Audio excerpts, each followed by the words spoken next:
Hey, this is Arsenette from Rambling Regan back with, where are we?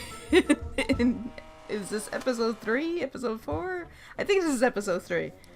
Is it? This is technically 3. Okay. Technically 3. So I'm here with Don and William. William, what have you been up to the last month? I think it's been since the last time we did this. Yes, we do this on a monthly basis currently. Crossing fingers. Said currently. So yeah, hey, I have not been following anything from the seasonal stuff, including Osomatsu. I'm so behind.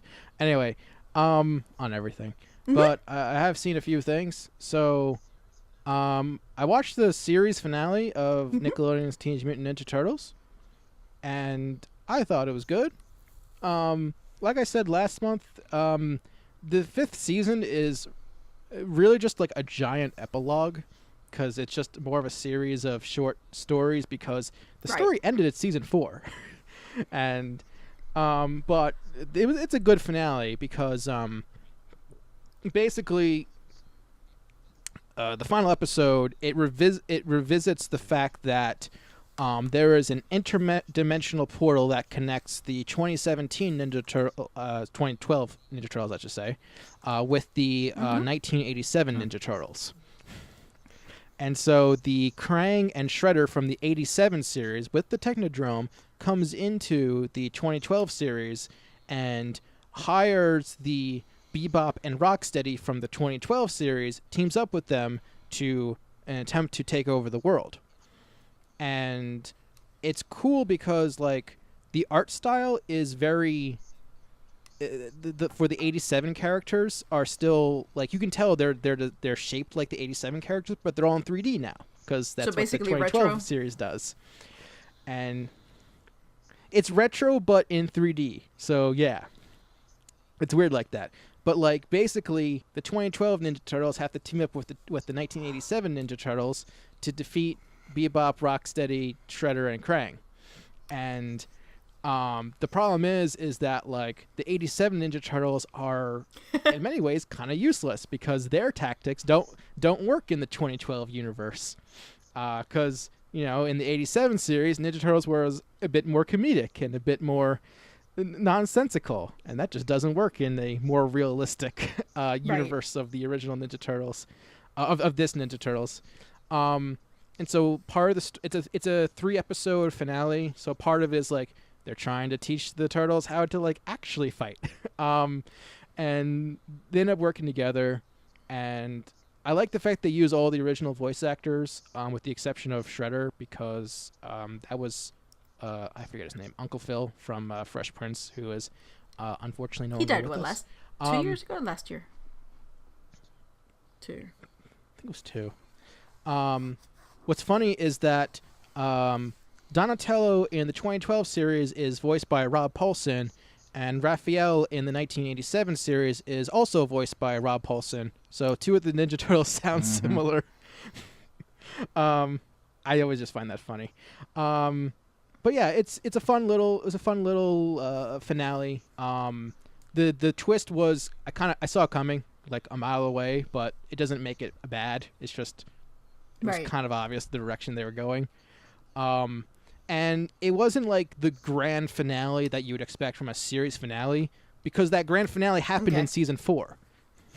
So, I mean, it's fine. It's like, it's a final episode. It kind of wraps up, like, this season, they're just kind of wrapping up all the loose ends. And so all the episodes have been fine. You know, it's just, you're not going to get that super grand finale that you would normally expect, because, again, it already happened. But yeah, overall, they did a great job with the 2012 Ninja Turtle series.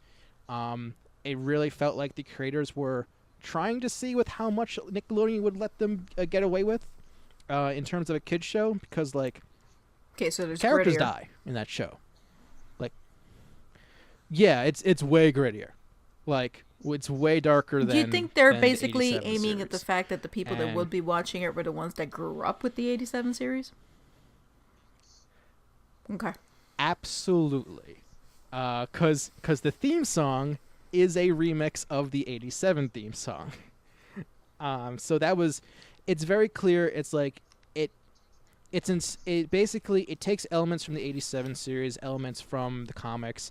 It makes its own thing though. There's a lot of stuff that's original because you can't just do the comics, because that's what the 2003 series did. And you can't just redo the 87 series because no one wants to see an exact copy. So they took the ideas, they took the characters, they made it its own original thing, and they did it quite well, in my opinion. And a lot of it, I think, has to do with the pacing. It's a very, I would say, slower pace show, because it bounced back and forth between being like a Monster of the Week type of show and a show with an ongoing plot. And it was a nice balance, like they didn't like immediately go, we got to get Shredder in there. Like, Shredder doesn't appear until the end of episode 2. And the turtles don't like fight him for the first time until episode 10. Like, that was like the thing that always stuck out with me. Like, they slow burned Shredder, and I respect that a lot, because that's the easy thing to do, is just have Shredder in there right away. But overall, it's a really fun series. The one thing I will kind of criticize them for, in my opinion, is that there was too many times where they got you to think a character died but then didn't. They went to that well a few too many times. Real fast.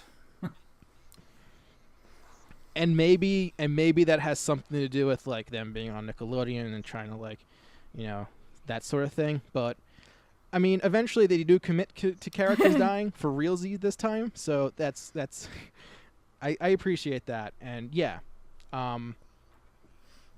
Overall, I mean, if you're looking for a different take on the Ninja Turtles and you've never seen this series, I would highly recommend it, because it's overall good. It's got a good humor to it, but it doesn't turn, overly cartoony.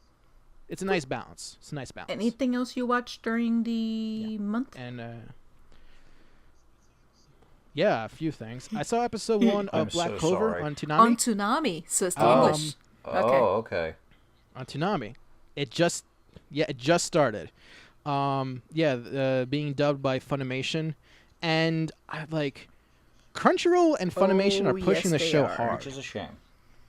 It's a co-pro. Like Crunchyroll is referring to this as the new king of shonen. Well, the problem is the manga sells a lot. That is the newest thing.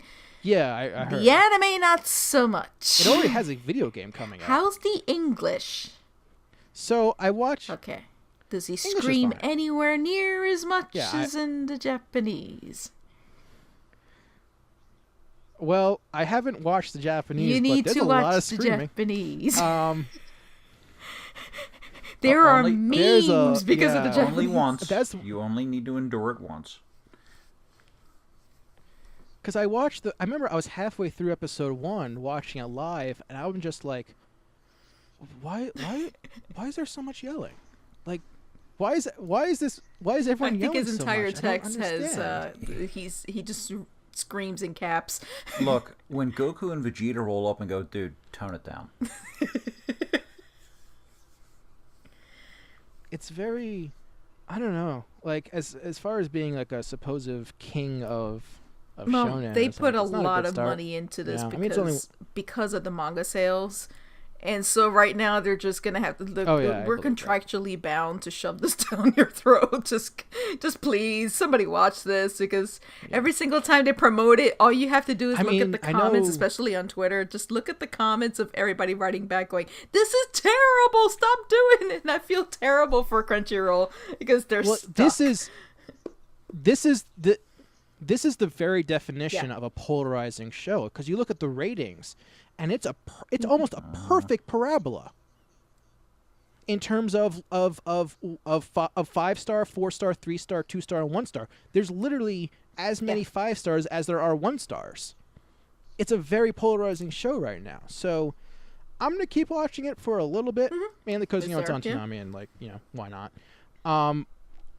And it's like I want to see what happens, but like my immediate impression is this feels like a lot like Naruto, but mixed up with a little bit of Blue Exorcist, but not as good as either of those shows. That's pretty accurate.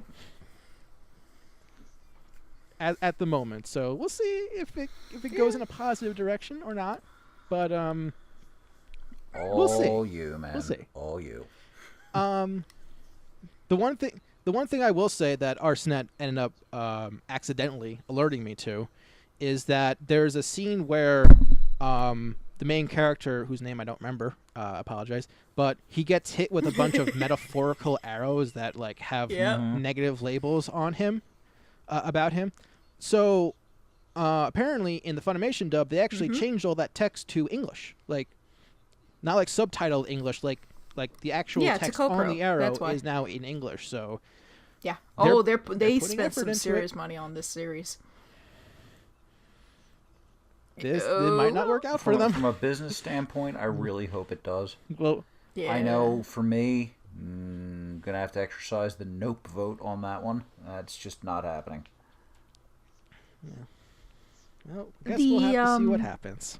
The series, and I'll just run it since we're just covering really quick the stuff that we've watched from current season. I had mentioned before that I saw like the first 10 minutes of what they call Recovery of a MMO Junkie. I didn't watch anything until, what was it, Friday? Last week? Something like that, yeah.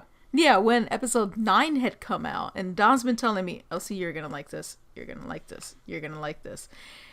And so I started like, all right, let me watch at least one episode. And then I marathoned the rest, and of course, episode 9 left on a cliffhanger.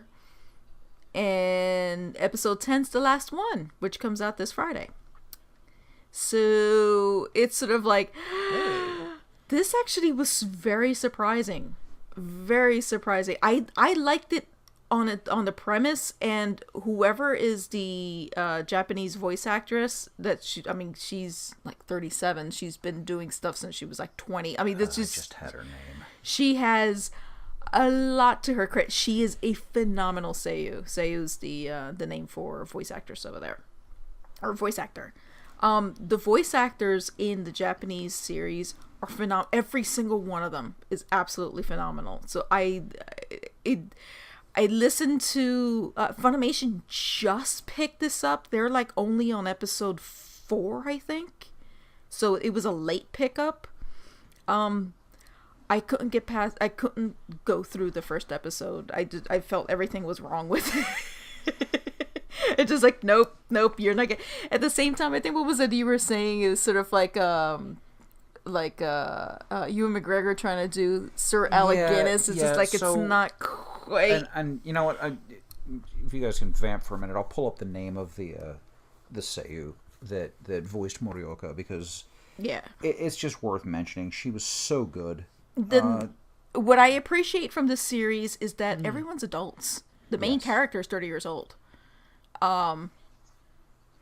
Yes, it is. Oh, and believe me, that one makes a lot of hay in this series. You'll see as you go. So all of the characters, I think the youngest one are just about to graduate college.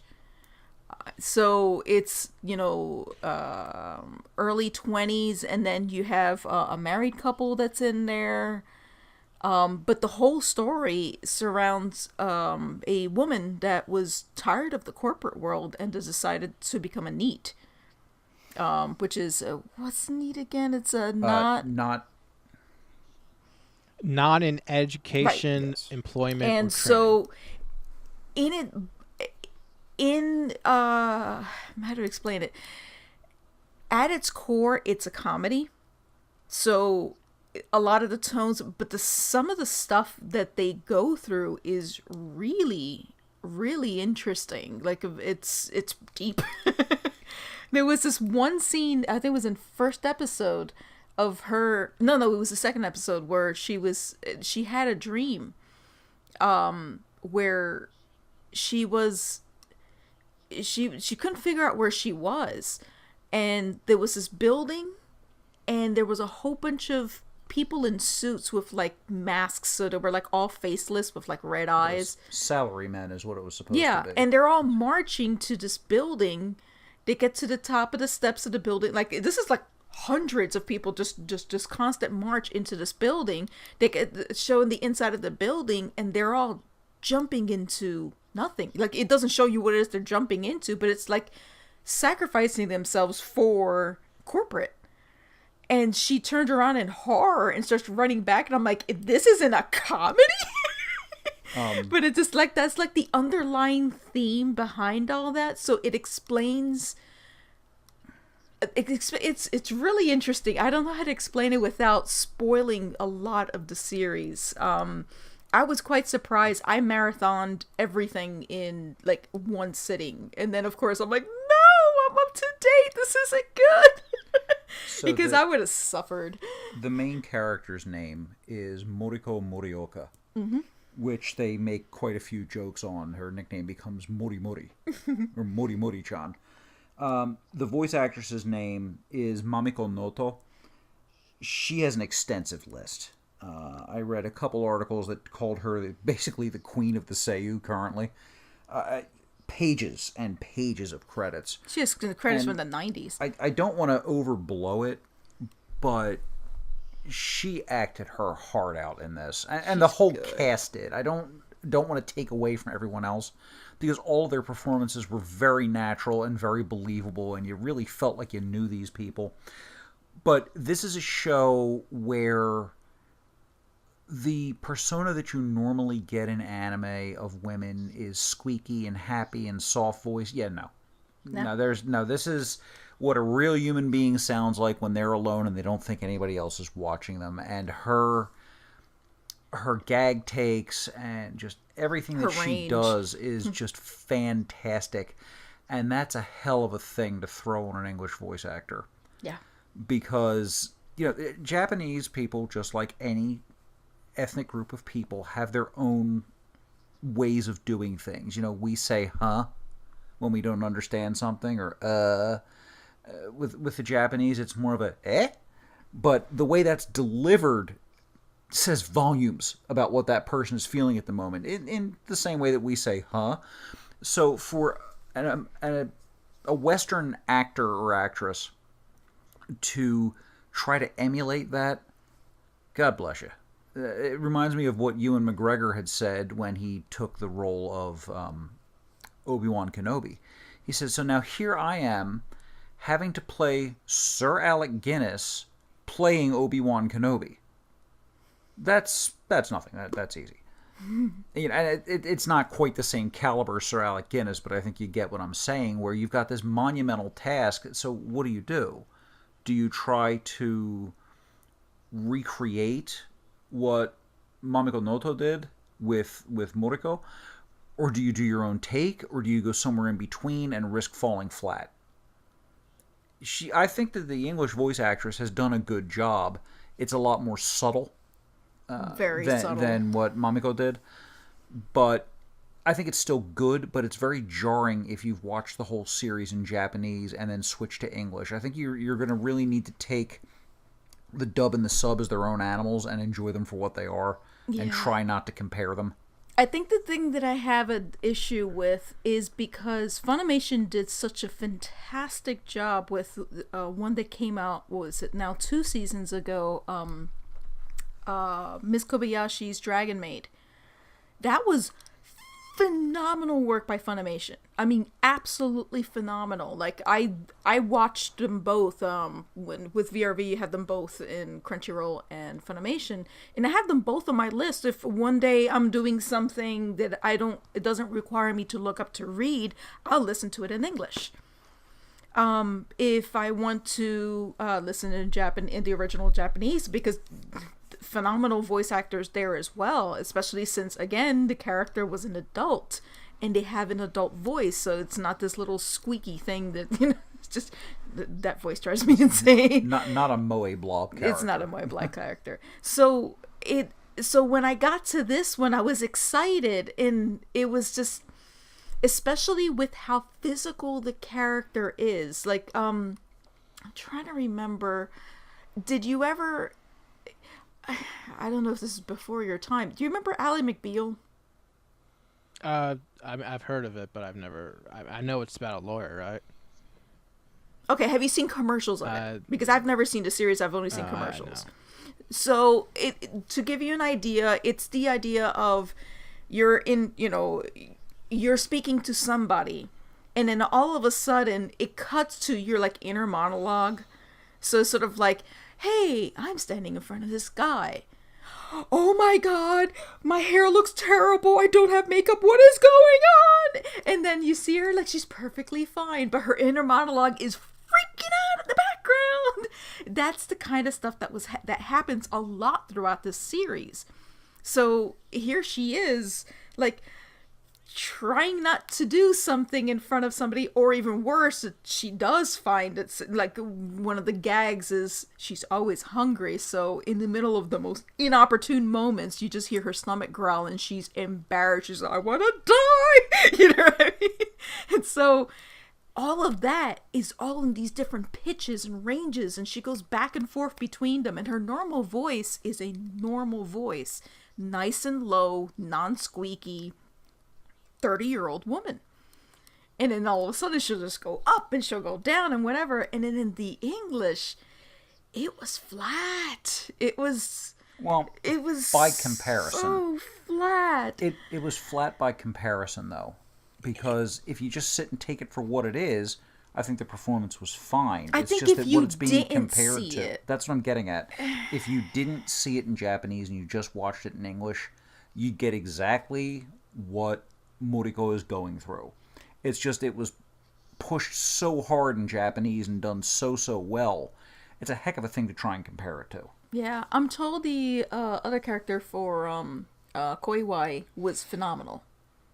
Yeah, we didn't. But watch considering enough of it that the main character, so. I wanted to shut it off so hard. So I was just really surprised. I was just surprised at how different it was. Now, from what I understand, and I may be wrong as to which one, because they got it so late, they had to grab whoever was available quickly. And this may be a result of that. So I don't know if they'll... And Funimation has done this where for a release, they'll redo certain things if they weren't exactly happy because they had to get it out the door really quick. And I really don't want to take away from the voice actress who voiced Moriko, because I think she did a fine job. Would that have been the same with Colleen Clinkenbeard or with Wendy Lee? Wendy Lee, or I don't know if Wendy would have done that character too well. Specifically, just because of the way that character is, but I'm thinking of like a Lucy Christian or Monica Rial. Well, they have a lot of new people there. They would have turned in a very different performance, I think, just because of years and years and years of honing their craft. Where when you get something like a simul-dub, especially if you're trying to catch up, when you've got to just get it out, those people aren't necessarily free or can't do it, or whatever the reason happens to be. Mm-hmm. And I don't want to detract from the actress that played Moriko in the English. I think she did a fine job. It's just that she's up against the Japanese version, which is just so well done. And everything just kind of comes through whether you speak the language or not. You know what's going on. So it's a hard thing when you get a performance like that to stand up against and try to emulate or recreate or what's the right choice. Yeah. And if I can transition another dubcast, another Funimation thing, which literally came out of left field, and I squeed, and I'm sure William has been watching my my Twitter feed. We were just having that conversation the last podcast. Space Battleship Yamato is on Funimation. And I was shocked. The dub is great. $21.99 came out in 2012. This is 5 years ago, and when it comes to quote-unquote simul-dubs, the idea that they even got this license is unheard of. They got it from what, Voyager? Yeah, I don't know who owned the whoever, license at that Sunrise, point. Voyager, one of those that you never get those licenses just out of nowhere, and I was freaking out because I'm like, yes! The dub is excellent. I have to get used to a couple of voices because I didn't realize how good Captain Avatar was in the original. Because again, he was a veteran guy. I was very, very surprised. They did a really, really good job on this one. So if you have a chance of seeing it, I hope more people watch this series. It is being released every Wednesday. So they're only on episode 4, I think they just finished. So 5 is coming up. And I think it's a 24 episode. It's a full 24. It's a full 24, and then of course, Comet Empire second season. That has to. Oh, I hope that's part of the license because that's actually going on right now in Japan. The way they release it is, they take the equivalent of 2 episodes, I think 2 or 3 episodes, and they compile it into a movie, and they release it in the movie theater, and they sell the Blu-ray the exact same day. And it's been doing quite well because, my generation is just eating this up like crazy. And so every single time they do this, they haven't changed the formula because it's been very lucrative for them. So this is the first time that it's actually being legally streamed in the West. That hasn't happened. So the idea that they finally got this, great. And I'm hoping that there's a re-release of the series because it was botched the last time. It was horrible. So if they add the English dub, I think that's a great series. And so if anybody was even remotely interested in the story, you don't have to have watched the first one because they basically rehashed the original story plus add new storylines to make it more a cohesive story. I would say what they've done is they've updated. Yeah. Because the original story is there. Mm-hmm. TV series produced in Japan or even in America in 1972 had a very different approach to them than is taken now, where they tended to kind of just stay on the main point, especially for things made for television specifically. So it's been fleshed out a lot. Things that were hinted at in the original now were actually expanded into full side arcs, if you want to look at it that way. Characters that were more or less just mannequins with uniforms on now actually have personalities. Red shirts. Red shirts. Or fake shemps if you're more into the Evil Dead type. But this is how you do a remake of a series, where you don't mess with what made it great. You just make it even better than it originally was. Yeah. Without switching characters around and putting lines in mouths that they shouldn't come out of, and just gender swapping where it makes no sense whatsoever to do so. Mm-hmm. They did a great job with this. If you like anything from Leiji Matsumoto, like Galaxy Railways was one of his series. You can usually tell because of the animation style that he uses, where you're always going to have one blonde character with long hair and these humongous eyelashes and this razor-pointed chin that you could open a can with. Anything that he's ever written, if you enjoy his style of writing, you're going to really enjoy this. Even for people that, like, especially the newer people, they have no idea what we're talking about. It's basically a space opera. This was well before Star Wars was even a thing. The original story's from 1974, to give you an idea. But if you're into, Star Wars, Star Trek, that sort of thing, it's basically almost like a soap opera. It's one cohesive story with a storyline. The Earth has first contact with aliens. It does not go well. The aliens decide to try to basically terraform the planet. We have the equivalent of about a year until all of the radiation and stuff kills what's left of the people of Earth who the have aliens had to go effectively down. succeed in terraforming the planet. Yeah, so everybody's underground, and it's slowly but surely this is the last year of their life.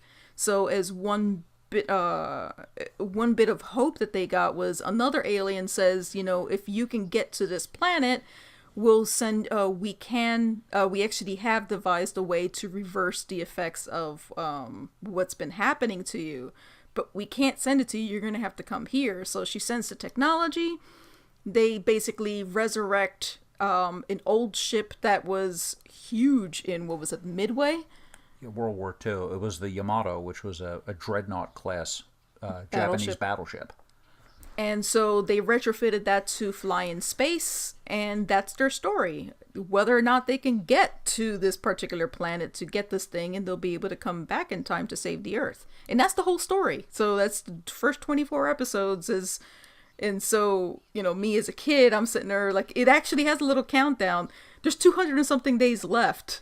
And this is what the obstacles are there. And so it's an interesting way of storytelling rather than, here's the monster of the week, yada, yada, yada. Because some of the original was almost like that. So if you're interested in that sort of storytelling where it has a beginning, middle, and end, and there's a cohesive thing that you see through 24 episodes as a full story, you will definitely enjoy this. So I'd say if you enjoy, and this is going to date us a little bit, but if you enjoy stories like Babylon 5 that had a beginning and an ending, it's not just going to go on forever. This is this story, and there is a solid point where that story has been told. This is not shonen. Yeah, this is not shonen. The Yamato does not get a bigger and better wave motion gun every 10 episodes because, oh, look, here's a big bad that just ate the other big bad with not even breaking a sweat. And, oh, my God, what am I going to do? I know, I can now destroy planets with my finger.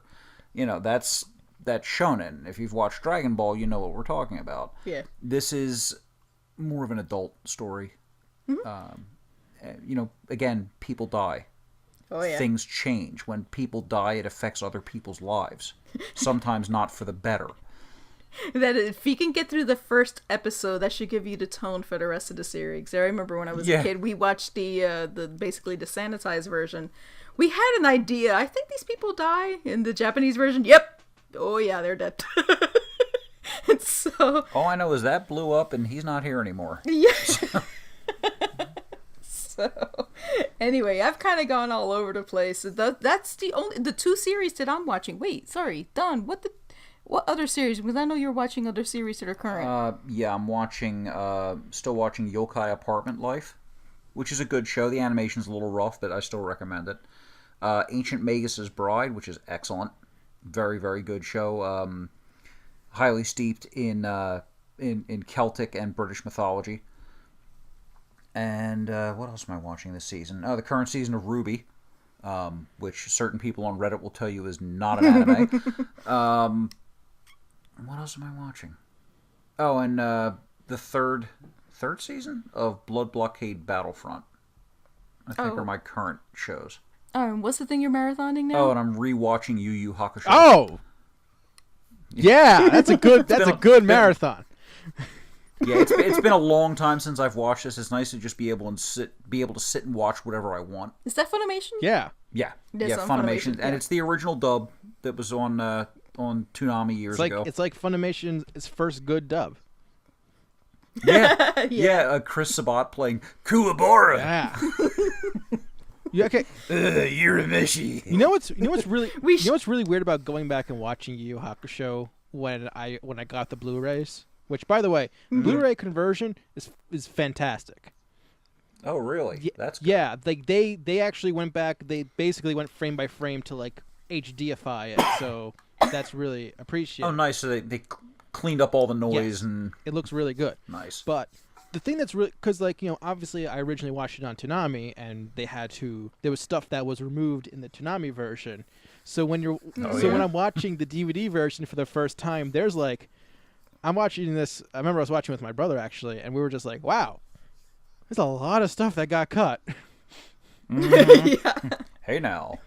like. Oh, now I know why that arm's missing. Okay, gotcha. It's like I don't remember Yusuke giving the middle finger so many times. Like, how do we miss all? Oh yeah.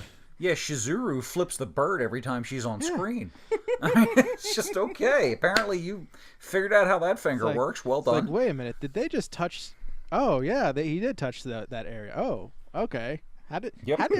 How did that version get... How did they handle that in the Toonami version? I kind of want to go back and try to find the Toonami version just to see how they handled some of these things, you know?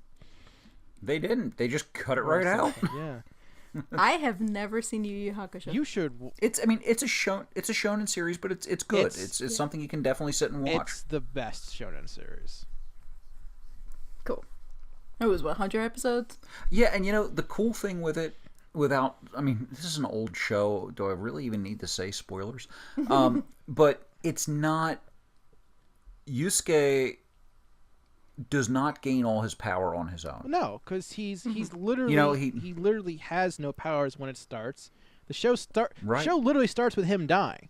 Which was great. He's not some sort of chosen one. He's just a guy who happened to be in the wrong place at the wrong time, and they made do with the situation that he was in. He's not some sort of detective genius. He's not some sort of fighting genius. He doesn't know about these spirit powers. He was given them because of his situation.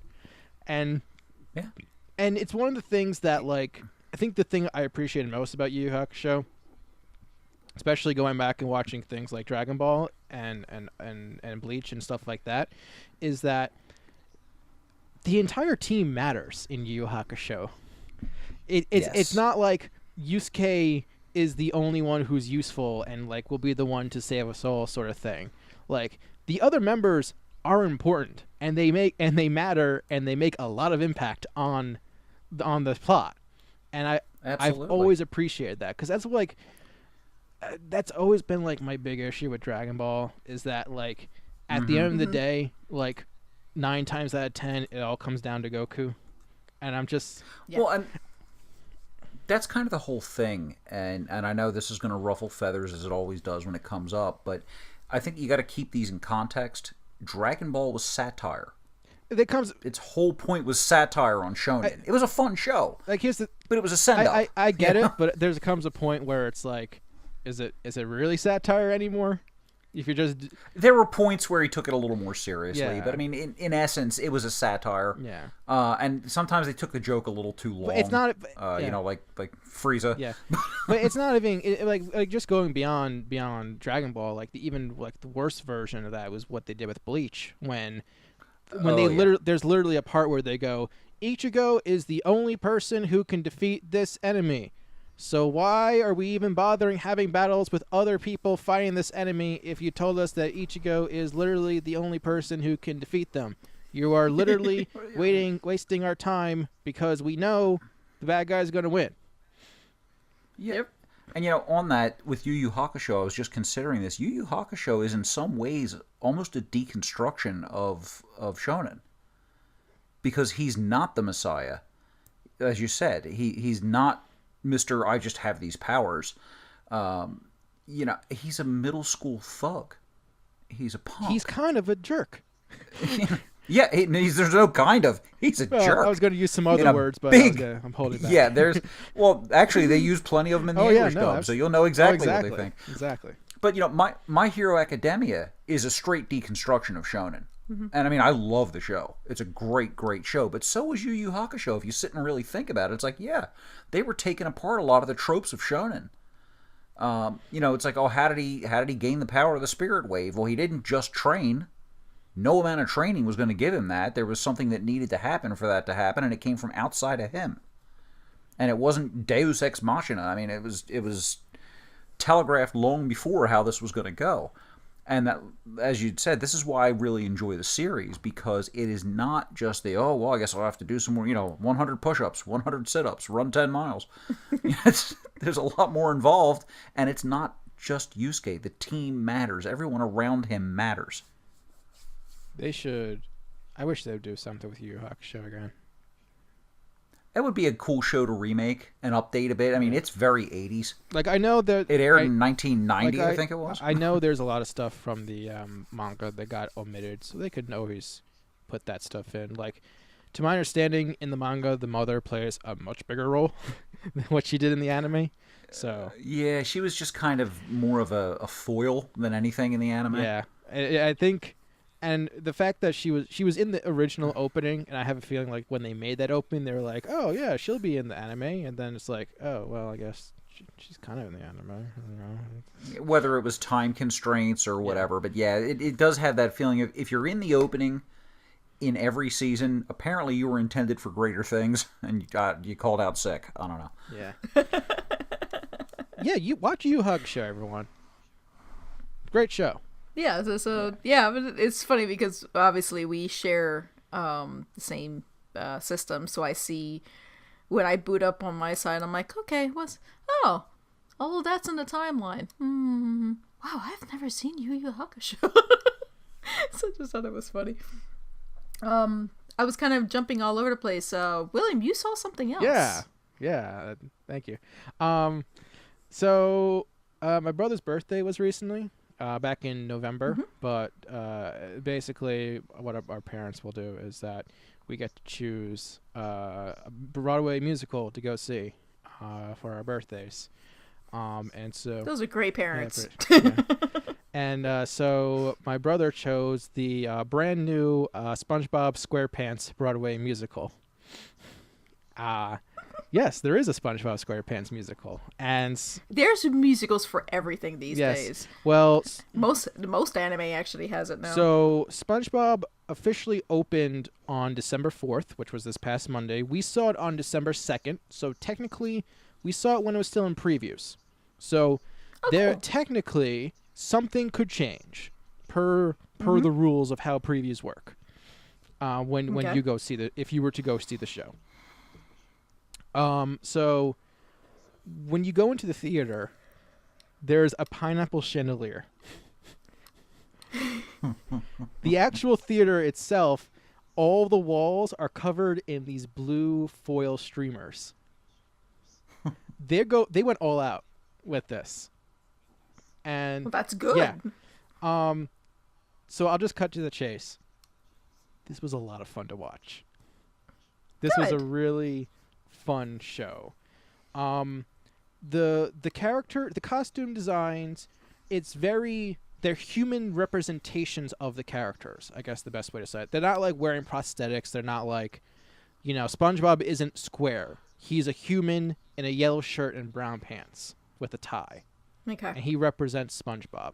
If you're seeing the SpongeBob musical, chances are you know what SpongeBob is. So you say this guy is SpongeBob, and you know what to expect. You can fill in the blanks. Who's the demographic for this? People who like SpongeBob or fun, in general. I guess if you're a fan of SpongeBob, you will like this musical. I guess is the easiest way to say it. It takes a lot from. Actually, I wouldn't say a lot. It feels like old SpongeBob, like early SpongeBob, when I was a kid, when this show started in 1999. And there's basically all the characters that are recurring are represented in this show. Obviously, you have SpongeBob, you have Patrick, Sandy, Squidward, Mr. Krabs, and even some lesser seen characters like Old Man Jenkins and the newscaster Perch Perkins, who in the show is a realistic looking fish. And also I guess Plankton and his computer wife Karen. I think they did a good job with the cost. I guess. Okay, I'm bouncing off all over the place. So the plot is relatively simple. Basically, there's a volcano that's going to launch. That's going to explode and destroy Bikini Bottom unless SpongeBob, Sandy, and Patrick can save the day.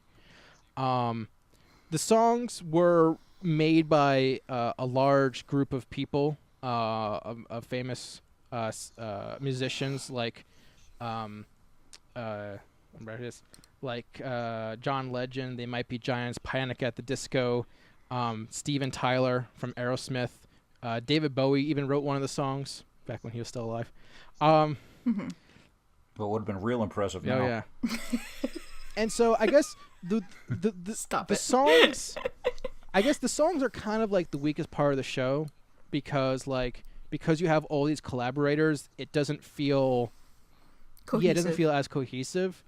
I mean, they're fun to listen to, like, you know, during the actual musical, but with the exception of the first song, Bikini Bottom Day, by Jonathan Coulton, who you might know from the Portal games, you know, a lot of them aren't, like, super memorable, but they're still fun. Only 2 songs are actually from the show, and you could probably guess what one of those songs are. So I don't think this show is going to get, like, any Tonys for, like, best musical or even, like, best song.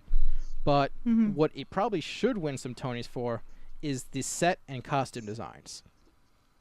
Especially the set designs, because they went all out. Like, this show has Rube Goldberg machines. Like, with an S. Yeah, with an S. And just... I didn't know there were plurals for them. I thought they just kept going. There's multiple Rube Goldberg machines in this show. And some of the set pieces that they do, it very much, it's Bikini Bottom. It looks like Bikini Bottom. The imagery that they use, because, like, sometimes the sets are, like, made up of, like, common household items, but they're meant to represent something bigger. And... Okay. It's really well made, and there's a lot of, like, cool visual gags that are very SpongeBob-esque, and the conductor is very busy in this show because she does a lot besides just conduct. And there's a guy on the side of the stage that you see the entire show whose entire job is to do the sound effects, and he is busy doing sound effects. Yeah. And the costumes are really good looking. Like I said, they're like human representations of the characters. The best costume is Squidward, because he has 4 functional legs for this 2-legged man. Basically, the back pair of legs, they're connected to his feet, and so when he walks, they actually bend at the knees the same way that he bends his knees. And so, like, this the entire musical, like a marionette type thing. Almost. It's just, I keep looking at his legs, like, it looks so natural. Like, that's the thing. It looks so natural when he's walking, even though it's impossible to have 4 legs. Ethan Slater plays SpongeBob, he's making his Broadway debut. He is SpongeBob. He's a good pick for SpongeBob. They got some good people playing the parts. So yeah, it's just it's a really fun show. They actually get in some deep issues because part of the plot is, like, how do people react when there's some sort of imminent disaster on the way? And it turns out sometimes it's, like, pretty poorly. So that's an issue that's brought up. Hijinks ensue. A little darker hijinks at times. Right. Well, yeah. That's why I was trying to figure out what the demographic was for this. So basically, if they're aiming for the older audience that grew up with this show, then they can go down in that direction. It's weird because, like, it's almost like they're trying to go both ways, because so enough things that kids will like. But if you look at... Well, actually, most cartoons are like that as well. Yeah. Where when you see it when you're older, you're like, they were making this type of joke. I can't believe this actually went through. Yeah. Because, like, there's... But as a kid, you don't get it. Yeah, because there was, like, a lot of kids in the audience. But there was also, like, group of adults who were there that had no kids with them. So... Yeah. You know, I think there's a lot of appeal to it. But yeah, it's just, the show is a lot of fun. If you like SpongeBob, especially if you like early SpongeBob, I would recommend the musical. Yeah. Cool. Now I'm going to transition to the depressing part of the show. Okay. And Don and I watched episodes 7 through 10 of Osomatsu-San. Oh boy. It's not getting any better, William. Oh no. I tried. I'm getting through All right. So, as you notice, I've been going through Mr. Osomatsu, and up to episodes 7 through 10. Well, let's just go through it. The episodes that we watch, because at least for you, for me, I mean, for you, it's just numbers. So it's basically which sketches. I'm looking at a list of the sketches, yeah. Yeah, so I'm just going through Wiki looking at this. What do I have as notes? Episode 7, first part. Oh, actually, no, second part. Took way too long. Yeah, okay, so that's the least popular skit of the entire series. So when I way too long. We're like, oh, they're still going? Yeah. They're still the beginning part wasn't that terrible? Well, you're talking about To the North. Oh, I don't know if she meant Totomatsu and the Five Demons or To the North, but To the North started well. Yeah, but it just... with Dion and what's his name, Decapan. Yeah. Mm-hmm. Riding the motorcycles and the underpants from Decapan flying like a flag was just great. But I still think that was from Easy Rider. I think that's what they were going for, but I mean they're riding through what, for all intents and purposes, looks to be Death Valley, and they're going across the United States.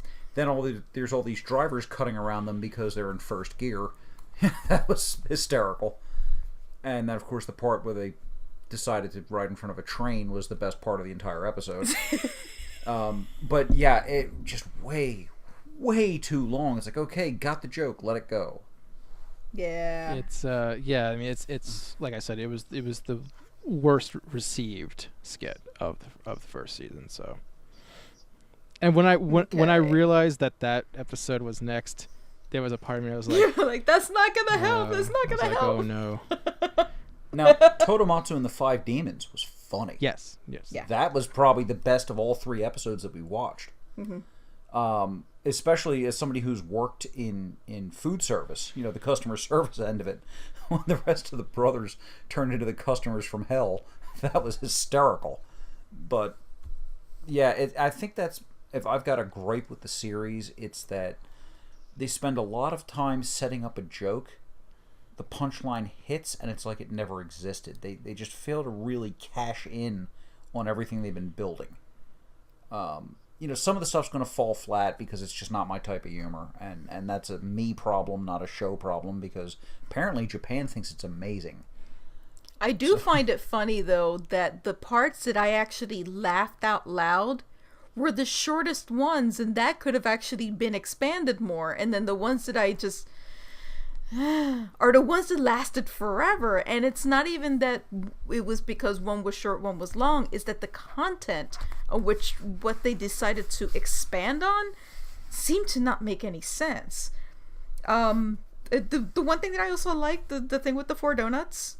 Oh yeah, it was also in that episode. Yeah, that was cute. Yeah. I appreciate that.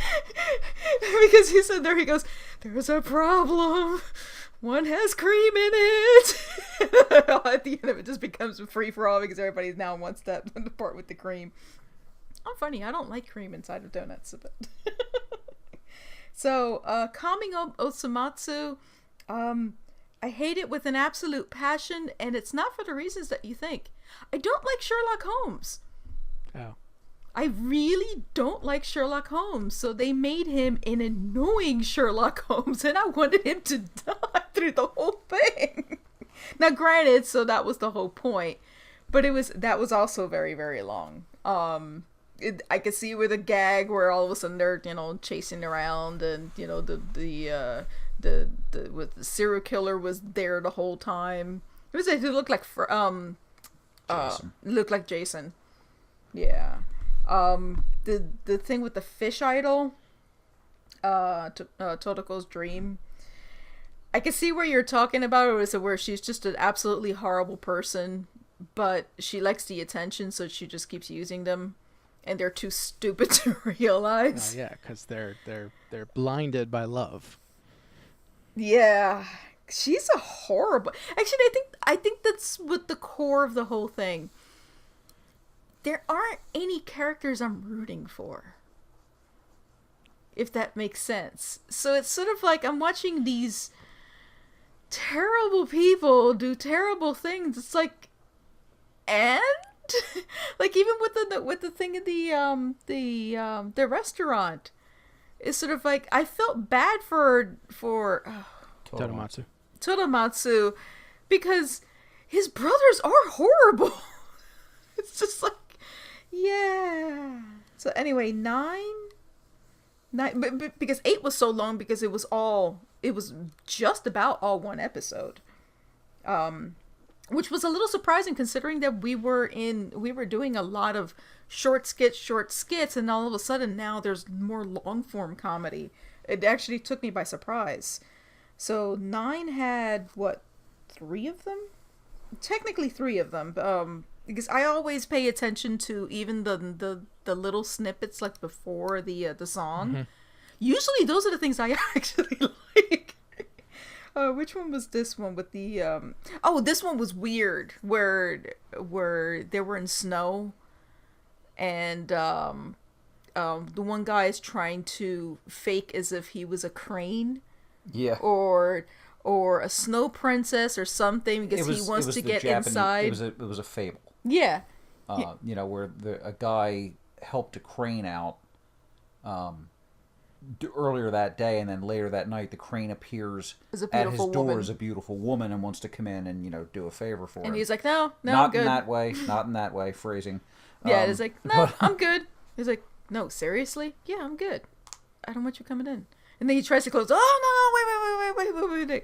And then at the end of it, you realize it was just a door. There was no building inside. I'm like, wait, what? I'm like, I don't know. But I understood the joke. So it was like, okay, I get it. And it was short enough that it wasn't annoying. So that was, of course, right before the opening scene started. Next came the part with the Odin. Mm-hmm. Odin. No, it's Odin's not a different Thor. movie. In fact, should be coming up shortly. So, actually it's out now. But, why does everything... How to explain it? It was doing fine until the end where he just... They like getting naked in this series. Well, you're not wrong. Yeah. It's like everything, like I mentioned before, is that everything is sort of like a potty joke or you know what I mean? I think that's the appeal over there, is because they're usually not watching that type of stuff. So this one being basically like naughty humor. Oh my, I can't believe they went this far. Yeah. So I was doing fine until the end. I'm like, okay. The one after that where Osomatsu falls in love. Yeah, I thought that was cute. Well, yeah, that's what they were going for. Yeah, I thought that was cute, and at the end it was just like, because I was trying to figure out why is he blowing water. It's like he almost drowned. And so he saves this basically suicidal girl, and she just starts laughing with him doing the like the water thing. That was a cute scene at the end where he's saying goodbye to her in the bullet train. Yeah. And he's so he just runs up and does like this whee, and then runs up and I expected that he was gonna slam up against the side of the thing, and he actually stopped beforehand. Oh no, this was really played cute. Straight. Yeah, and I was very surprised. I actually liked that one the most out of everything that I've seen. Except for the cat. So, I like the cat. So a little bit of I don't know background, but I guess a little bit of more info on that skit. It turns out that skit is actually partially a criticism of the Japanese AV industry. Really? Yeah, you know the part where Osomatsu is in the adult section of the video shop and he finds a video? Yes. Yeah. It's her on the cover. That would explain why she was at the top of the cliff. That's what they were going for. Gotcha. No, that actually made sense. Because I did do that connection. I was a little surprised because I thought that he was going to tell him that's who she was. That's what I thought too. Yeah, and then all of a sudden it did, and I'm like, then why did they... Oh... That makes sense when you explain it that way. But it was really interesting because I wasn't expecting them to play it straight. So, are there any more like this? Because I like that one better. Kind of. So we got to 10. Okay, so we got to 10, which is, you said, your second favorite episode? Oh, boy. Yes. So, I get where you're going for. It's not our humor. This was when he was trying to do the rental girlfriend thing. Now, it was funny where then they're like, oh, we keep getting a resistance to the drug. And so they have to stop. They have to keep taking more of this so they can stay in their show. Iyami's teeth shatters the glass halfway through drinking the wine. That was funny. That was funny. I didn't mind that it was all one big thing either. If it's that was the only... That was a little long, but at least there were more things to it rather than the back and forth of the same. Like there was a point with going back 2 episodes where there was like and you know the true killer is, and then they pan to somebody's face and then to somebody's face and then it just keeps going. They're like, okay, too many times. I kept doing that with other episodes. It reminds me of the humor of, was it Trey Parker and Matt Stone in Team America, which had some really funny moments that were killed by going that extra 30 seconds. Yeah. But this one, it was alright.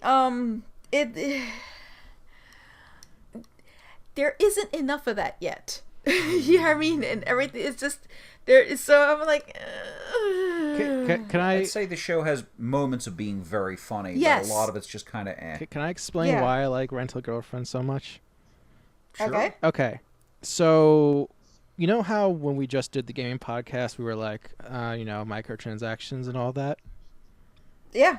It's largely, I mean, it's other stuff too, but it's largely the section where they are microtransactioning the living heck out of the brothers, because that was good. It's so because it's so absurd, it's so over the top, and you get to the point where the brothers are trying to micromanage and like trying to see how much they can afford to spend, and like my favorite part of that whole sequence is when Juicy Matsu is being charged a breathing in the same enclosed space. Yeah. He has to jump out of He jumps out the Ferris wheel.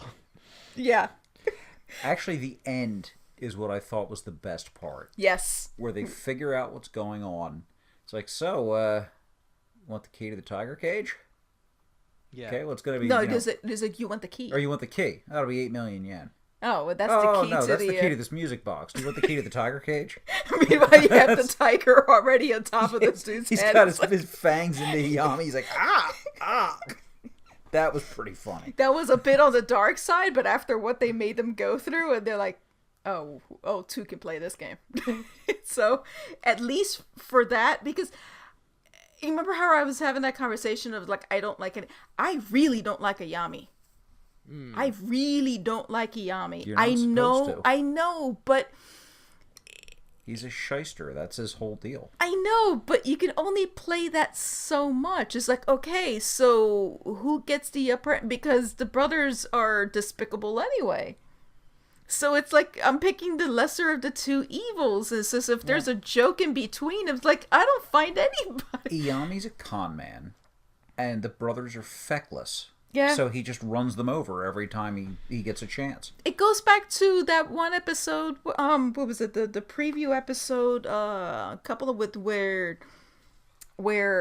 which one's the cool one? The always wears the leather jacket. Yeah, Karamasu's like, why is it every single time people see me and they just say pathetic? No, painful. Painful. I don't want to put people in pain. Well, what is it? It's like, all right. Well, take off your jacket. You have your face on this. Fine. You have color contacts? What's wrong with you? Oh, I get it. It's because I'm desensitized. I am so used to you that it doesn't bother me anymore. I don't think I'm desensitized yet. So I'm sitting there, I'm looking at the flaws and I'm looking at it and it's like, it's painful. And so I haven't gotten to, who is he talking to? Was that Osomatsu? That was probably Osomatsu, yeah. Yeah, so Osomatsu's like, no, it's okay. It's okay. That's why I don't see it as painful, because I'm already used to you. And I don't think I'm used to anybody yet. So, like, I'm gonna drop kick the idol girl, the Todako. I don't like her.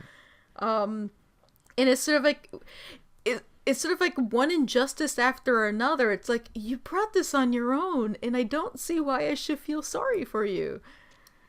I think that's the whole point. I don't think you're supposed to feel sorry for them. Yeah, but I don't find that... They're horrible people doing horrible things to each other in a horrible way. Just laugh. Yeah. I think it's the intention. Yeah, but it's just... Yeah, I know. It's just I don't think I'm the audience for it. All right, well, but I'll give you a little preview of what you have next in your grouping.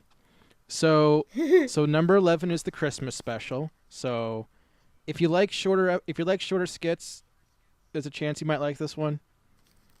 Because it's a bunch of shorter skits. You can skip episode 12 because it is a recap episode that exists due to the whole shenanigans that happened with episode 1. Basically, they had to make episode 3.5 for the DVD, so episode 12 unfortunately got the shaft. So you can just skip that one.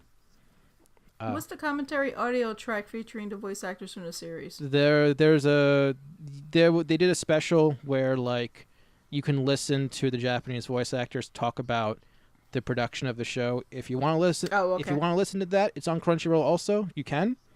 But it's not necessary. That's fine. 13 is the start of the second half of the show. I actually think it's a bit on the weaker side, so I can only imagine what you're going to think. Episode 14, please make sure you watch to the end of the credits, because there's a skit after the credits, and it's one of the best. Because most of the time it isn't. And it's one of the best skits of the entire show, in my opinion. So I'll write that down. 14 and credits. It's actually listed. Now, is 14 your favorite? No. You're not gonna. Which one's your favorite? You're not gonna get there yet. Which one is it? Which? Hold on. Where is it? It's 18. Okay. Yeah. And then I guess the last one you'll be is 15, and 15's good. Okay, so 11 to 15. Yeah. It was funny because we were going through this weekend, and I was like, okay, we're gonna be doing the podcast. And then Donna and I looked at each other. We have to watch Osomatsu-San. And then so we got last night. We still haven't seen it. I was like, oh, we can watch it after work right before this. Like, you sure? Yep. We managed to get it done. And so you have a similar thing where you had you weren't able to see it until today.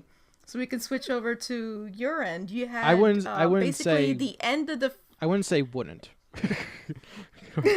or couldn't. It's more like I've been distracted this month. That's fine. And so kind of save things to the end. Yeah. So I watched the end of the first half of Shirobako, where so that's episode 9 through 12. Yes, the end of the Exodus saga. Yeah. Yeah. So, episode 9 features Seichi still not finishing the storyboards. Because he's Seichi. Yeah. Well, he's doing an original program. I know, but like. So I still don't understand how they would start a project without not having it fleshed out first. That's like beyond me. I don't get it. Yeah, I imagine this happens way more than you expect. Oh, that was the point. Everybody says there's nothing in this series that is out of the ordinary, which is just, I could never do that. I'd go nuts. Yeah. By the way, you asked me last month if I like Seiichi, and the answer is it is no, but like, okay, because he's too relatable. Relatable in what way? I'll just leave it at that. Is he a little bit of yourself in him? I'd leave it at that. Remember how we were having that conversation before that when we watched this series, you sit there and you go, or like Don would sit there and going, wow, it's a little bit like being at work. Or there's certain parts that are like, this is a little too painful. It's a little too real. But that was the point of it. I know, but there's watching this first half of the show, there has been a few times where I watched it and I'm just like, this is too real right now. Yeah. This is too real. Yeah. There were points where I expected somebody to walk in and say, well, did you finish up with the TPS reports? like for example, I'm gonna need you to come in on Saturday. Like for example, one of Oi's high school friends, Misa, she's like working in a CG company, and all she's doing is cars, and she doesn't like that because she wanted tires, specifically tires. tires. Her company only does cars. She's doing tires of cars, and it's like she's unhappy. She wants to do something else because she wants to do something bigger. And this entire time, I'm just like, this is too real. This is too real. Mm-hmm. Yeah. This is too much. It was an interest. It was funny because when I decided that I wanted you to, I've always wanted you to watch the series, but what caused me to even start this podcast in general, I had watched Fan Service, which is run by the guys of Rooster Teeth. They got to this episode and there were some comments. And they're like, no. Like, this episode rocked their world because it's like, no. So you had like half of the camp going, the advice that she was given in that situation was horrible. You stay there. It doesn't matter. You stay there. It's a paycheck. It's good and whatever. And then you had the other camp going, but if you know that's not what you want to do, get out while you can, because they just picked up another 3-year contract. Right, and the thing is, they're both right, because the one end of it is Gray Haddock, who is the boss. He is the head of animation at Rooster Teeth, and he said, no, as an employer, I need to see that you will stick with a task. Yeah. It's boring, but this is what you do because you're new, and you don't get the bright and shiny. You have to put your hours in. Gray was the one that said leave. Right, he said, that being said, yeah, if you're going to make that change, make it now. Yeah. Don't get 5 years in there and then decide you're going to make a change because you're kind of too late at that point. Well, especially since they had just picked up that project. Yeah, leave. His big thing was, if you're going to leave before the next project starts. Don't get halfway into it and make them try to replace you. And then Carrie Shawcross, who's the director of Ruby, he going, she was crazy. I can't believe she did that. No, kids, don't do that. He's just like, this is a well-paid job. She has no idea that she's just. It was just really interesting, just the dynamic of the two, and if you were put in that situation, so I liked how, what was it, I know her as Diesel-san. Oh, their other friend. The girl that's in high school, college. She's still the only student because everybody else has graduated from college. Right. She turns this as like, it's sort of like being drafted into a soccer team when you wanted to play baseball. Yeah. It's sort of like, yay, I'm in the soccer team, but I really wanted to play baseball. Like, what do you do? Both are good. So that was partially the one reason why I wanted you to watch this for this episode. Right. You see what I mean? It was like, oh God, because that can go for anything. Hers was specifically, she was doing 3D animation, and she got into 3D animation because she wanted to do, she loved anime. Right. And she wanted to do like story, something that she had, what was it, the little penguins or whatever it was. It looked almost like a Pixar thing. In a way. Well, that's why she went to work for that company. Well, that company was the one. Yeah, right. they had done that, and then just as she got into it, they had gotten the contract, and it made sense because, at least from his point of view, he's got 100 employees now, and this is solid 5 years work. of steady paychecks. But and just my thought watching that, I think they were supposed to be working on like Gran Turismo or something along those lines. It was a racing video game. Yeah. Right. Right. Yeah. Anyway, by the level of detail, I would say it was part of the Turismo series. Yeah. But So, anyway, so Shizuya is got what is known as a Walla role in anime, which is basically a bunch of like, hey, do your best, we're rooting for you, woo! that sort of stuff. I love what she did. But like, she ends up getting a little too excited, and like and she lets it bother her for a bit, and that got a little too real at times. By the way, she kind of fell off the plot towards the end of this story arc, because she doesn't really show up. Trust me, she'll come back. I know, I'm sure she will, but there was sort of like, I felt like I was left hanging. Yeah. About no, that's not. No, I'm sure. I don't think there's anything that is not deliberate. See, the second, actually, the number one episode I want you to watch. Remember, I said that I want you to get to the last couple of episodes, which would be episode 24, 25, and 26, because they're 13. No, 12. No, it's okay. So it's 23 and 24. Okay, I was about to say the 25, 26 doesn't exist. Yeah, it's just like her stories with the with voice acting go on to the second season or the second arc. I imagine like so, yeah. Heavily into it, because I spent the entire time like, I feel bad for this girl. She's doing everything that she can do, and then she just keeps failing. Anyway. So someone from Mushi Animation brings in their writer to help Seiichi finally figure out how to end the series, and they come up with the ending, and so now they can finally do everything else.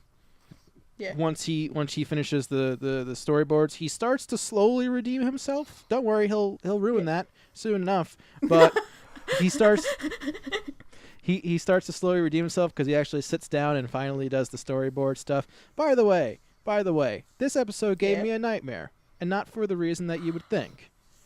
Oh, so you know the what happened? so you know the part. So basically, the ending of Exodus is that these three Moe idol girls are cornered by the police in an arena, and they all open fire on them, and they run away. And they escape successfully. So because it was a trapdoor. So that gave me a nightmare the next night, where I was one of the Squid Sisters from Splatoon, and we were in a ditch surrounded by militants with AK-47s, and we somehow escaped. As they're shooting at us. It was very stressful. Is this why you had stopped at episode 10? No, but no. That's not a good excuse. But yeah, that was unpleasant. Anyway, episode 10.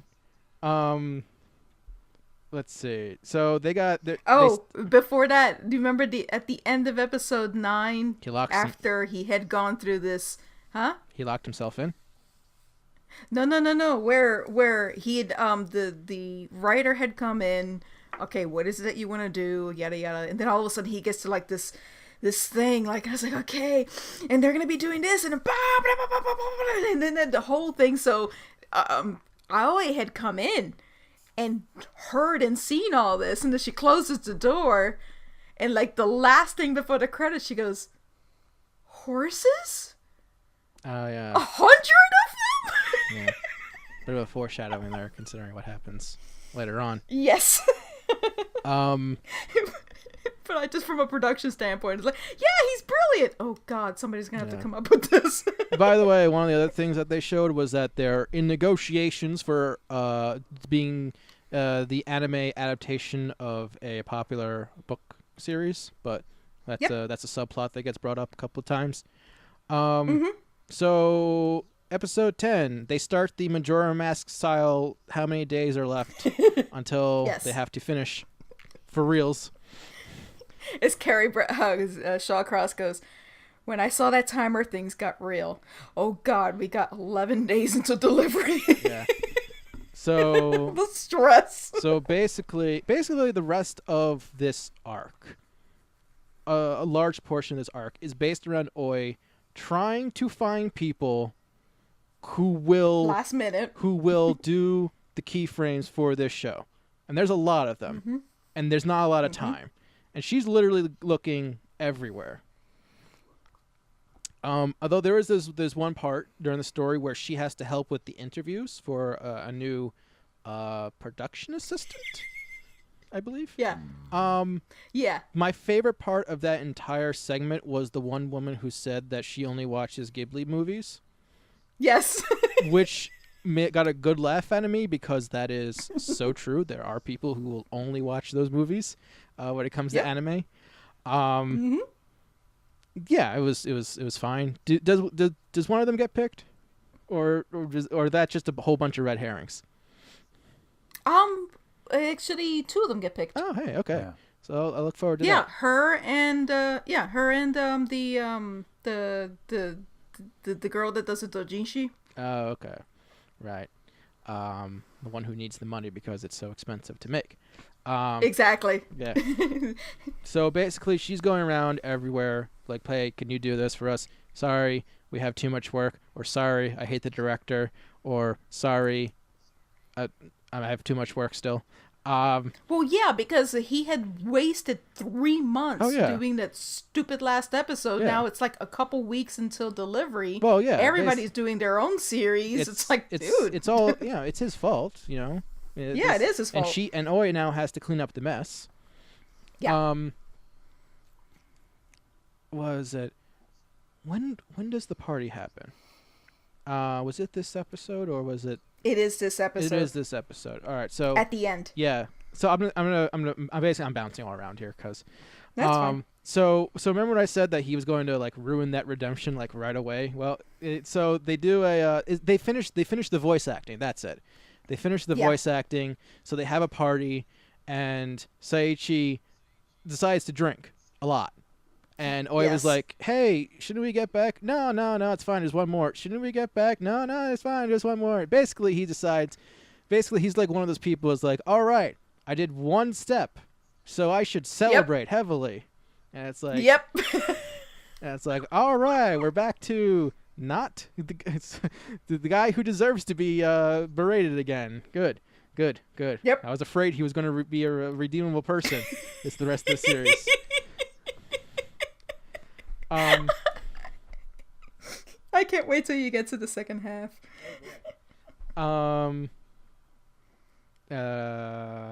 Oi has dinner with some of her friends. Some of her friends have like this hallucination together at the same time where they imagine the 7 lucky gods.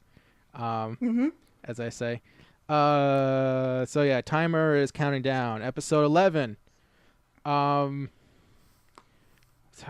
blah, blah, blah, blah. This is where she literally runs out of options. There's absolutely no one that She's can do literally running around. It's almost Christmas time.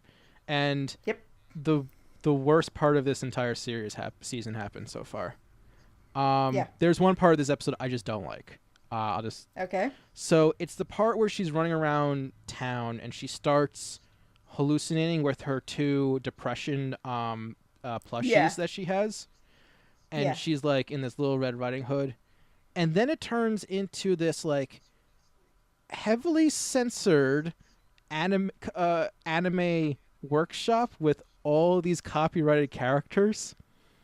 And like when I say censored, I mean like heavily mosaic, like it's an AV movie from Japan.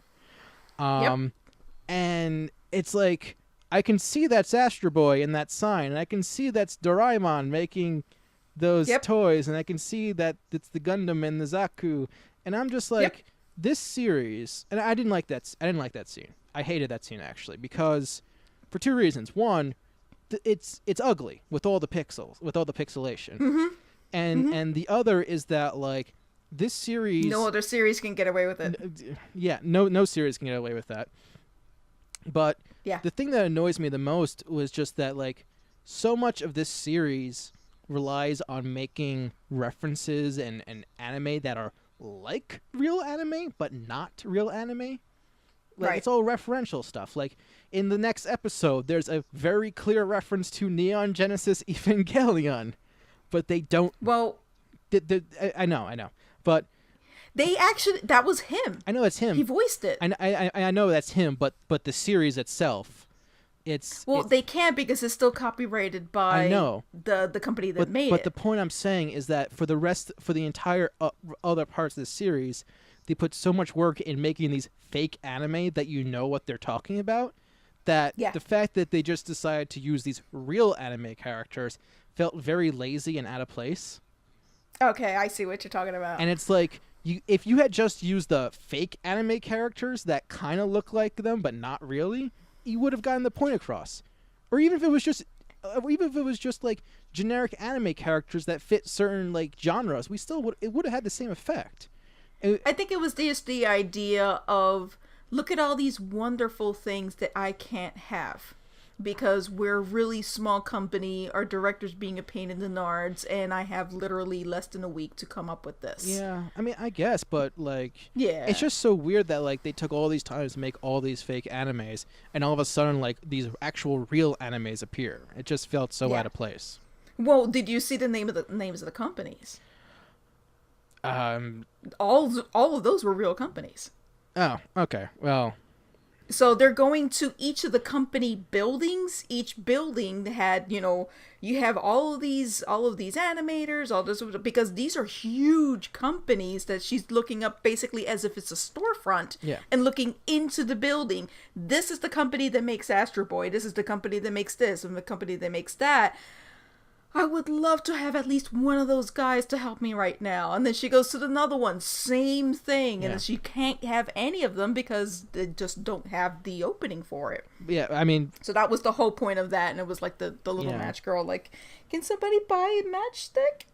I mean, just at the end of the day, it's like, when you're almost the entire screen is pixelated, it's like... Yeah. Why? Yeah. You know? It'd be one thing if it was like a fan service series that was doing that, because at least I'd understand if you bought the DVD version, it'd be uncensored. Yeah. I imagine if I bought the show on DVD, those scenes would not be uncensored. Nope. And so it'd just be ugly still. So, yeah, I didn't... Nope, it's still ugly. I didn't like that. They had a hard... Believe it or not, everybody... Because they pushed... The fact that everybody knew which companies they were talking about. Oh, yeah. And so there was only one person that complained, and that's in the second series. Literally out of all of them, everybody else is going, oh, you put me in there, that's awesome! Yeah, that's exactly. And so, like by the time they got to the episode with Hideaki Anno, Anno's like, I'll do the voice for it. Like, wait, what? Yeah, I want to do the voice for it. That's me, right? And he did it. And that's why everybody loved this series, because just like any other one, it's airing ahead and they haven't finished the rest of it. And so that's what they picked them up. They're like, I can't believe we actually got him. Yeah, no, and I totally get that. So, but in order to do the direct reference, you had to show enough of it so you knew that these, like every single thing that they said, like fake anime, every single one of them is referring an actual thing. But yeah, I know. Even Nanda's Chucky. I know. So I understand. Yeah. So it's just no, but the aesthetic wise, it was. That's what makes it worse to me, because it's like you could have done more referential anime instead of just drawing the copyrighted works. Yeah. But so they get to, she runs out of ideas, and then finally she thinks of one of the producers that she knows, who's in the middle of like continued negotiations with two other rival companies playing mahjong over this anime adaptation that they're trying to get. Yeah. Basically, they kind of, sort of, not seriously, but she takes it as seriously, recommends Kano. Yes. They're like, oh, you're being mean. I can't believe you're doing this. And then she's like, okay, yeah, what's his name? Wait, no, this was a joke. No, I want to know. Anyway. So, I love how she stood up to him. Yeah. So it's Misaki Kano, real-life creator of Neon Genesis Evangelion. Although in the Shirobako world, he didn't create Eva, he made Eva, which is totally different. But everybody calls it anyway. Totally different, not the same stuff. I knew it was him. I knew it was him voicing it right away. It was so.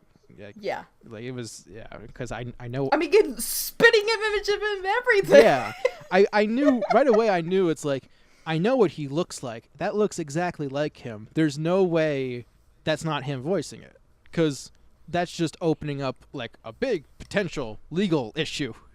Otherwise, I was actually really surprised, considering you have his likeness, you have his voice, you have his permission. Why are we doing this? Yeah. But basically, he reveals to them, because the big issue are the horses, because like no one knows how to do the horses correctly. At one point, there's actually a really good conversation with the director and one of the producers about like, how about if we do a close-up shot of like a whole bunch of horses so you don't see their legs. But that would hurt the quality of the show, and like and and it's the last episode. We don't want to stumble at the last episode. Yeah, but the episode might not get out in time, and so there's this whole big debate of like, balancing quality, and it's art versus business debate, which is always very interesting in this sort of situation. But then the big reveal, thanks to Kano, is that no, there actually is a person who in Musashi who knows how to draw horses, and it's the older man whose name is somewhere in this description that I cannot find currently. It's the old dude. Suge, thank you. Of course I just found it now. Suge, who has been he's been very low-key so far. Yeah, he technically he does a work for somebody else's company. Yeah. He's still part of Musashino, but he does like cartoons and stuff. Basically for another channel. Basically the idea is that his style doesn't really match up with Exodus. So he's old school. Yeah. So he's been doing other stuff. And so basically they sit down, they have an 80s montage with 2000s music, and they get the keyframes done. There's this whole thing where like Sugi is now teaching the younger artists how to do horses, which is pretty cool. And then it just turns into like countdown mode. It's like, okay, we gotta do this part. Oh wait, we gotta redo this part. Oh my god, panic, literal panic. Like it's like just 2 days. Just one more. No, even closer than that. It's like we can't submit this late. They will not air the episode if we submit this late. But come on, we gotta get this perfect. We gotta get this like we're uploading it now. Oh no, the computer crashed. What? Everything. There was a point where the poor producer, he's like freaking out, and then you have the director going, "It's like, no, it's okay if we fail 3 or 4 times. It should be fine." He goes, "Stop joking! It was a joke. It doesn't sound like a joke when it's coming from you." It's because he was the one that had the. It was the other guy that had the director, the producer debut. Yeah. And they blamed him for it. So he's like freaking out at one point. He just audibly is like, horses. And they're like, okay, yeah, calm down, horses. And so I felt bad for the poor guy. So in the end, they finished the episode on time, and all is well. And the show ends with a big company celebration, and they get the white box final disc, and they count down to the start of the episode, and then the episode ends. Yep.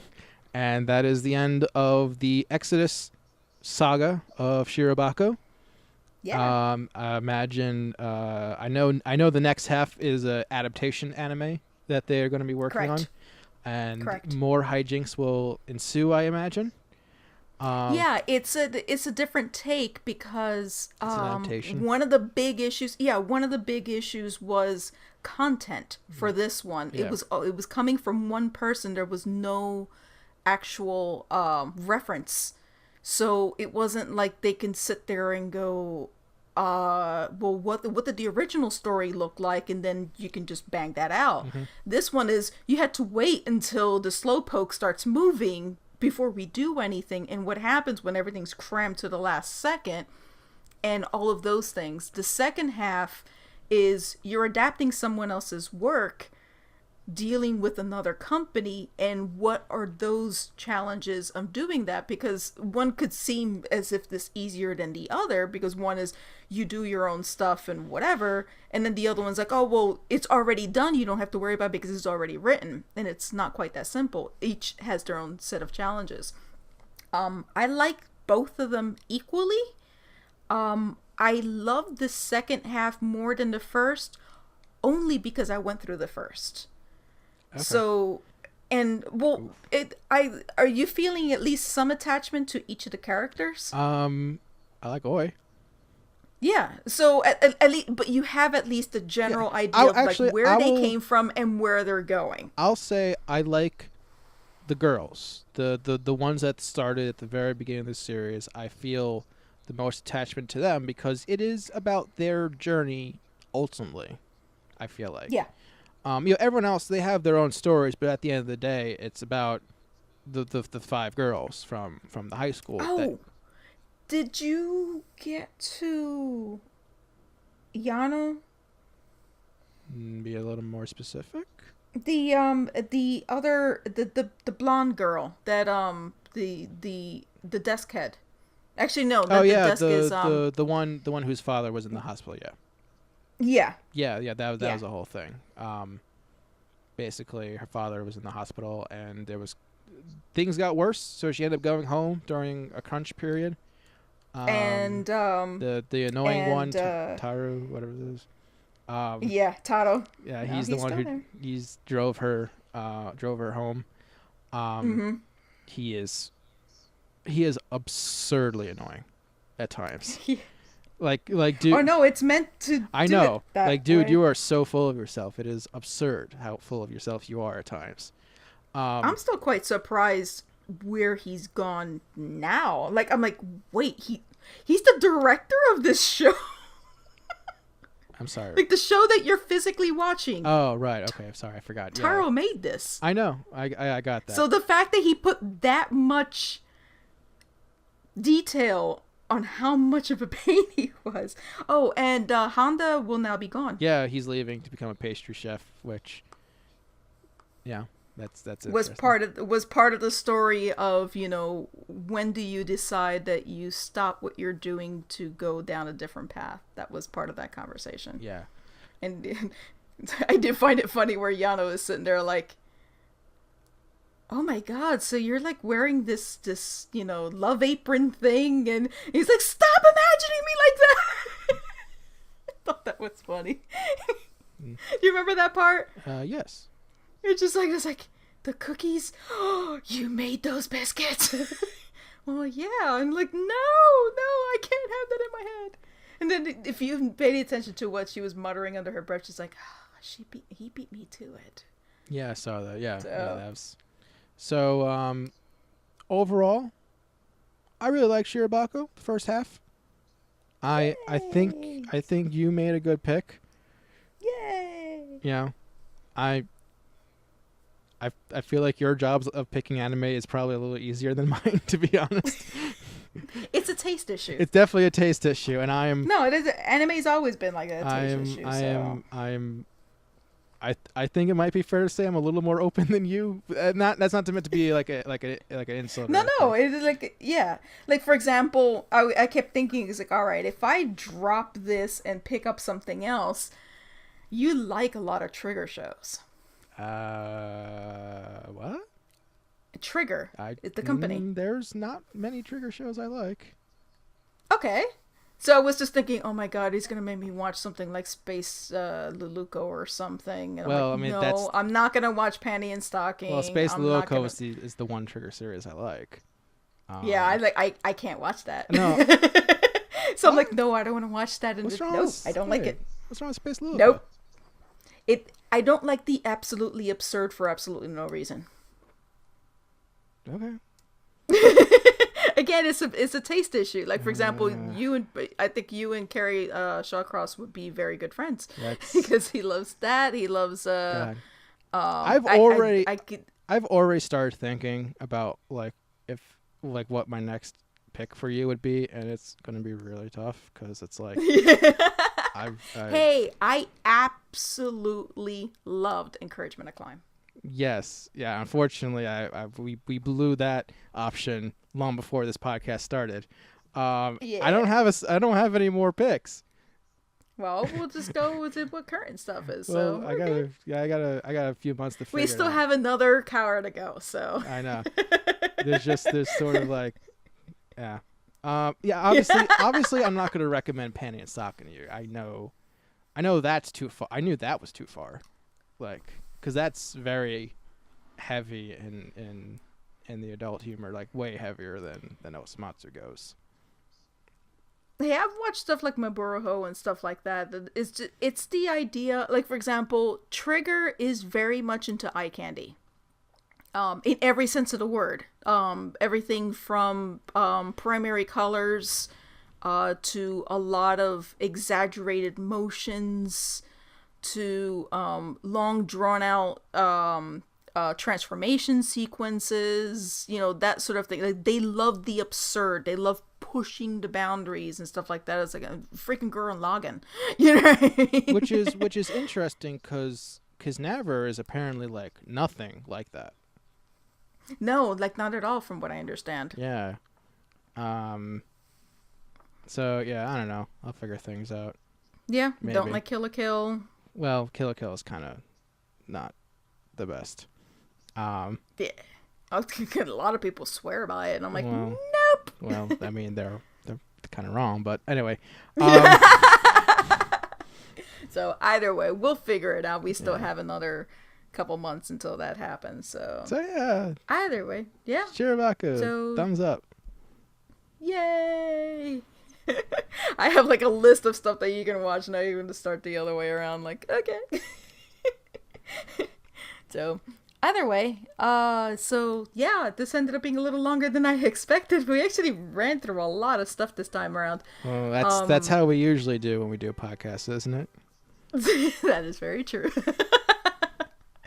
So either way, if you want to get in contact with any of us, I can be contacted through Twitter and YouTube, both under the name Arsenette, ARSENETTE. My website is ramblingregan.com and ramblingregan on Instagram.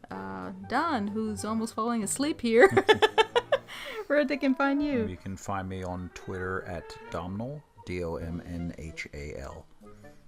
And William? You can find me on Twitter at 2D2Will. You can also follow my various shenanigans on 222 Productions on YouTube, where I just recently celebrated my 10-year anniversary of Y. Also, I may or may not run another website that I may or may not be working on some stuff. May or may not, possibly. Who knows? I don't know. Keep an eye on things. Not saying anything, but you should look. Cool. So that's it. So, yep. So we will probably be back sometime after the new year. So maybe. Happy holidays. Happy holidays, happy New Year's, or just happy December. And we'll see you soon. Bye.